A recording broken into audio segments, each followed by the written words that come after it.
সমগ্ৰ অসমবাসীৰ লগতে দেশবাসীক অভিনন্দন শুভেচ্ছা শ্ৰদ্ধা জনাইছোঁ।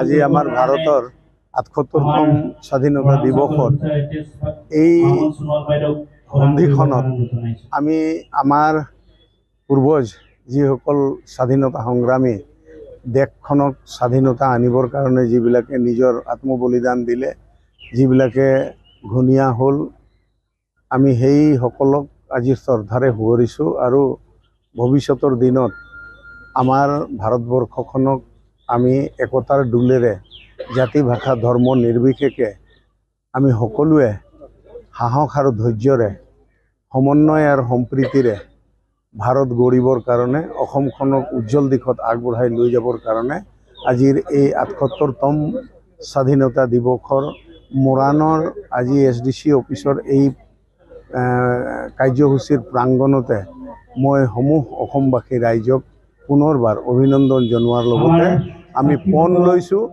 যে আগন্তুক দিনত অসমত শান্তি সম্প্ৰীতি আৰু প্ৰগতিৰ কাৰণে আমি সকলোৱে একত্ৰিতভাৱে সন্মিলিতভাৱে কাম কৰি যাম। আজি আমি ৭৮তম স্বাধীনতা দিৱস সমগ্ৰ ভাৰতবাসীৰ লগতে মৰাণ ৰাজহ চক্ৰৰ উদ্যোগত সকলো মৰাণবাসীৰ সহযোগত অনুষ্ঠিতভাৱে পালন কৰিছোঁ। এই কাৰ্যসূচীত অংশগ্ৰহণ কৰা প্ৰত্যেকগৰাকী ব্যক্তিক আমি কৃতজ্ঞতা ধন্যবাদ জ্ঞাপন কৰিছোঁ।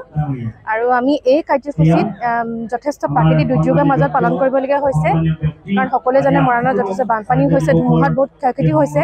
তাৰ মাজতে আমি এই কাৰ্যসূচী পালন কৰিছোঁ আৰু আমি এই কাৰ্যসূচীত বিশেষকৈ আমি কৃতজ্ঞতা জ্ঞাপন কৰিছোঁ যিসকল ব্যক্তিয়ে আমাক মৰাণৰ বানপানীত যথেষ্ট সহায় কৰিছিলে, সেইসকল ব্যক্তিক আমি যথেষ্ট ধন্যবাদ জ্ঞাপন কৰিব খুজিছোঁ। ইয়াত তেওঁলোকৰ কাৰণে আমি এটা সম্বৰ্ধনা অনুষ্ঠান পালন কৰিছোঁ। ধন্যবাদ জনাইছোঁ সকলো ব্যক্তিকে। আৰু এই এপাহতে মই সমগ্ৰ ভাৰতবাসীকে আমি মৰাণ ৰাজহ চক্ৰ বিষয়াৰ কাৰ্যালয়ৰ তৰফৰ পৰা ভাৰতৰ স্বাধীনতা দিৱসৰ আন্তৰিক অভিনন্দন আৰু শুভেচ্ছা জ্ঞাপন কৰিছোঁ। ধন্যবাদ।